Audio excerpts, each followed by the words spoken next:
Chers amis, bonsoir. Content de vous retrouver et de pouvoir partager quelques instants le message de l'Évangile avec vous. Notre méditation se trouve dans l'Ancien Testament, dans le livre des Nombres. Je lirai ici au chapitre 5 et à partir du verset 9. Il est écrit ceci: « On crie contre la multitude des oppresseurs, on se plaint de la violence d'un grand nombre.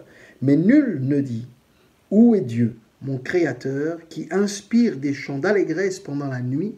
qui nous instruit plus que les bêtes de la terre et nous donne l'intelligence plus qu'aux oiseaux du ciel. On a beau crier alors, Dieu ne répond pas à cause de l'orgueil des méchants. Amen. Nous avons dans ce texte une invitation à réfléchir ensemble autour d'une réalité qui nous entoure, celle de la prière, celle de la prière qui est exprimée et qui a besoin à un moment donné de trouver une réponse.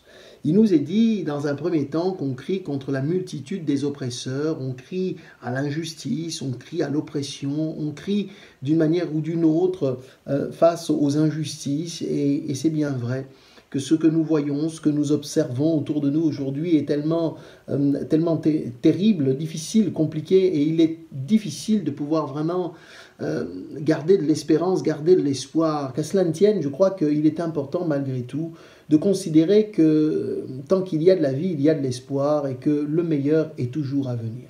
La Bible, ici, nous parle donc de ceux qui crient contre la multitude des oppresseurs, de ceux et celles qui s'insurgent face aux injustices, face aux manquements, face à tout ce qui nous répugne, toutes les détresses et toutes les souffrances, les choses méchantes qui arrivent autour de nous. Et cependant, elle va plus loin dans cette réflexion. Le premier constat, certes, peut être tout à fait plausible, véridique, attesté, de considérer un petit peu les choses. Peut-être voyez-vous des choses qui vous rebutent dans la rue, à l'actualité, autour de vous, et vous vous dites, c'est pas possible qu'il y ait autant de désordre dans la vie, de désordre dans ce monde. Mais la Bible va plus loin. Ces affirmations-là sont vraies, mais elle va plus loin en disant « Mais nul ne dit où est mon Dieu, mon Créateur. Nul ne dit où est Dieu, mon Créateur. » Cela veut dire quoi? Cela veut dire qu'au-delà de ce que nous voyons, de ce que nous considérons comme injustice, comme manquement, nous devrions les uns les autres être interpellés, poussés, je dirais même, à aller plus loin dans notre réflexion.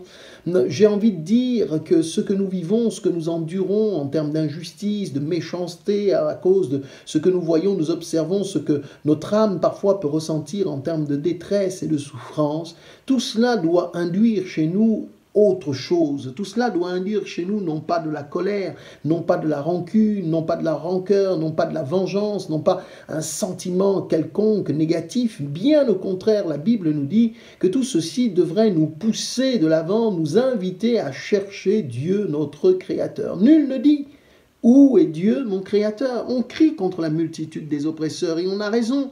Mais nul ne se dit « Mais où est Dieu, mon Créateur ?» Si ça n'est par contre parfois pour l'accuser en disant « Mais si Dieu était là, pourquoi ?» Mais finalement, la Bible nous dit et nous invite à chercher Dieu. En réalité, c'est ce que nous devons faire. Alors que les temps sont de plus en plus compliqués, il faut le reconnaître, socialement, économiquement, politiquement, on a tout un tas de circonstances. Enfin, notre société vit des situations qui sont difficiles et qui ne sont pas simples. Il faut continuer d'espérer. Je voudrais vous encourager à continuer d'espérer. Et l'Évangile présente cette espérance, elle nous invite, il nous invite, à vivre et à expérimenter quelque chose de bien plus grand, de plus merveilleux, qui n'est pas de la nature humaine, mais divine, en disant c'est vers Dieu que j'ai besoin de me tourner, parce qu'il va instruire, il instruit, comme nous dit la Bible, il nous donne de l'intelligence, la capacité de comprendre les choses. Mais à cause de cela, à cause de ce refus de chercher Dieu, la Bible nous dit qu'on a beau crier, alors Dieu ne répond pas, à cause particulièrement de l'orgueil des méchants. L'orgueil, c'est un sentiment terrible qui se présente à nous comme un désir de paraître, d'être, le refus de s'humilier, le refus de reconnaître nos torts, nos fautes, nos misères. La Bible pourtant nous y invite, elle nous dit « Mais reconnais tes fautes, reconnais tes torts, et Dieu qui est fidèle ne va pas t'accabler davantage, il ne va pas t'enfoncer davantage, bien au contraire, c'est la porte ouverte vers la guérison, la restauration. » Si bien que que, on pourrait prendre cet exemple, si votre enfant avait fait ou fait une bêtise, vous souhaitez qu'il vous dise la vérité. Qu'a-t-il fait? Qu'a-t-il commis comme erreur, comme bêtise, qui s'exprime? Et je pense que quand la faute est avouée, quand la chose est reconnue, quand elle est confessée, eh bien ça apaise, parce qu'il y a là quelque chose qui nous encourage à pardonner, à reconnaître que, eh bien, la personne a fait un effort.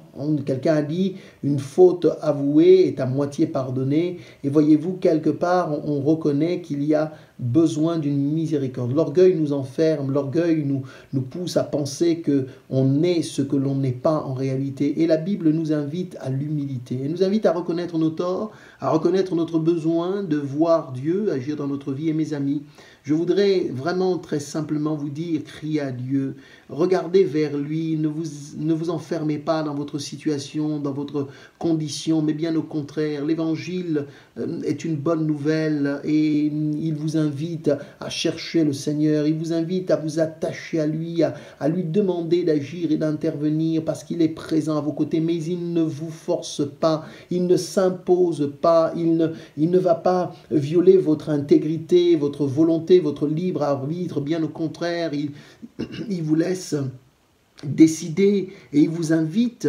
à prendre une décision.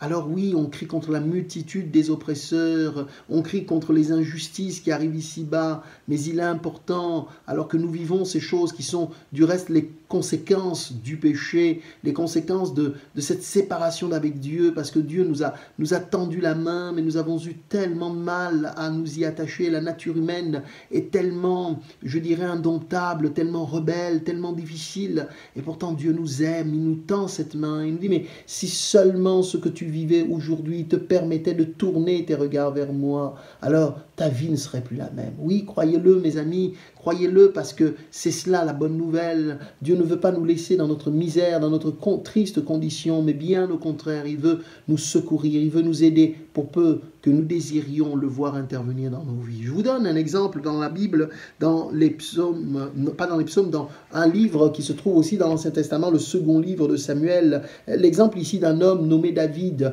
qui pour nous va représenter justement ce cri du cœur vers Dieu. Ici, lui aussi vit une situation difficile, compliquée. Il y a des oppresseurs, il y a de la méchanceté autour de lui, il y a des circonstances qui le peinent énormément. Et voyez-vous, la Bible nous dit ceci dans 2 Samuel chapitre 22, je lis à partir du verset 3, David dira ceci, Dieu est mon rocher où je trouve un abri, mon bouclier est la force qui me sauve, ma haute retraite et mon refuge. Ô mon sauveur, tu me garantis de la violence. Je m'écris, loué soit l'Éternel, et je suis délivré de mes ennemis, car les flots de la mort m'avaient environné, les torrents de la destruction m'avaient épouvanté, les liens du séjour des morts m'avaient enlacé, les filets de la mort m'avaient surpris. Dans ma détresse, j'ai invoqué l'Éternel, j'ai invoqué mon Dieu. De son palais, il a entendu ma voix et mon cri est parvenu à ses oreilles.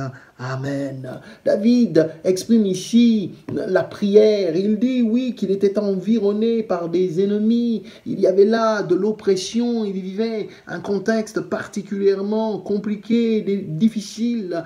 Et voici que David dit, j'ai crié à l'Éternel. Oh, mes amis, vous pouvez, vous aussi, dans votre situation, là où vous vous trouvez, dans votre chambre, dans votre voiture, que sais-je encore, eh bien, vous pouvez parler à Dieu. J'ai envie de dire, osez parler à Dieu, osez vous adresser à lui, ne soyez pas timide, ne vous laissez pas arrêter, ne soyez pas timoré, ne soyez pas, je dirais, paralysé, immobilisé, ne restez pas statique, mais au contraire, criez à Dieu. Oui, on crie contre la multitude des oppresseurs, mais on devrait crier à Dieu, on devrait le supplier d'agir, le supplier de faire quelque chose, pas simplement seulement parce que tout va mal, mais parce que nous reconnaissons que nous avons besoin de lui. C'est cette démarche humble qui nous amène vers le salut. Ici, David peut le dire, Dieu est mon rocher. Voyez l'image d'un rocher, quelque chose de solide. Dieu est ma forteresse, mon libérateur. Avez-vous besoin d'être libéré? Avez-vous besoin d'être délivré, secouru dans vos besoins? Il dira dans la suite, mon bouclier et la force qui me sauve. Alléluia. Jésus-Christ signifie le sauveur choisi de Dieu, le sauveur oint. Oui, Jésus est le sauveur, il est venu pour sauver. Il dit ma force, mon bouclier qui me sauve, ma haute retraite et mon refuge. Et il dit, oh mon sauveur. Il peut s'écrier de cette manière-là, tu me garantis de la violence. Oui, Dieu nous préserve de cela. Il nous garde. Et dans un monde plein de violence aujourd'hui, n'avons-nous pas besoin d'une bonne nouvelle? N'avons-nous pas besoin d'un lieu de retraite, un abri, un lieu de sécurité? Eh bien, le Seigneur veut être pour nous ce refuge. J'attire votre attention sur la série d'obstacles, de difficultés auxquelles se confronte ici David. Il dit les flots, verset 5, les flots de la mort m'avaient environné. Voyez-vous, on a parfois ce sentiment d'être environné par les grandes eaux, les flots qui nous envahissent. Il dit les torrents de la destruction. Voyez-vous, flot de la mort. Mais ici, il nous parle de la destruction. C'était des torrents, comme des torrents d'eau qui arrivaient. Il dit, les flots de la destruction, les torrents de la destruction m'avaient épouvanté. Il continue, les liens du séjour des morts m'avaient enlacé. Il dit, les filets de la mort m'avaient surpris. Mais il dit, dans ma détresse, il a fait une chose extraordinaire, David. Et cette chose, c'est celle à laquelle je vous invite, mes amis. Dans ma détresse, qu'a-t-il fait? Il dit, dans ma détresse, j'ai invoqué mon Dieu. Alléluia. J'ai crié à Dieu, j'ai invoqué l'Éternel. Et il dit de son palais, du palais de gloire qui est celui de Dieu, il dit de son palais, il a entendu ma voix. Alléluia. Il a entendu ma voix. Ne faites pas comme cet homme qui me disait, mais Dieu ne peut pas entendre ma voix. Nous sommes tellement de millions de personnes, des milliards de personnes sur cette terre, il ne peut pas entendre ma voix. J'ai envie de vous dire, vous vous trompez, il est capable d'entendre votre voix, fût-elle la plus faible, fût-elle la moins forte possible, eh bien Dieu entendra votre voix parce qu'il vous connaît, parce qu'il sait qui vous êtes exactement. Et voyez-vous, David peut dire ici, de son palais, Dieu a entendu ma prière, il a entendu, et il dit, mon cri est parvenu à ses oreilles. Mon cri, oui, je crie contre la multitude des oppresseurs, c'est bien. Mais il faut crier vers l'Éternel, vers Dieu, et dire, s'il te plaît, Seigneur, viens à mon secours, parce que tu es le Sauveur. Alléluia. Et je termine avec, toujours dans le livre de Samuel, toujours dans ce chapitre 22 du deuxième livre de Samuel, et je lis ici bien quelques versets, au verset 17, il dit ceci, il étendit sa main d'en haut, il me saisit, il me retira des grandes eaux, il me délivra de mon adversaire puissant, de mes ennemis qui étaient plus forts que moi. Il m'avait surpris au jour de ma détresse, mais l'Éternel fut mon appui. Et il dit, il m'a mis au large, il m'a sauvé parce qu'il m'aime. Il m'a sauvé parce qu'il m'aime. Alléluia, le message de l'évangile est exprimé dans ces quelques mots, car Dieu a tant aimé le monde. Alléluia. Il m'a délivré, il m'a retiré. Il exprime ici une réalité forte et merveilleuse. Il m'a sauvé parce qu'il m'aime.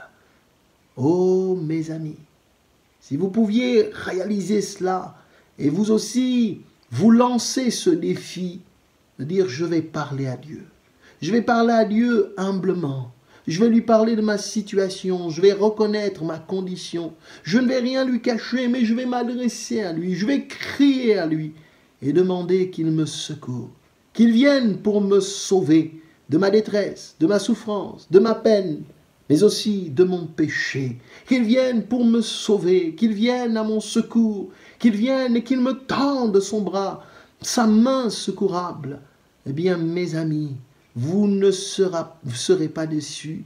Cette expérience, je vous invite à la faire par vous-même. Personne n'est avec vous, personne ne vous voit, personne ne vous surveille.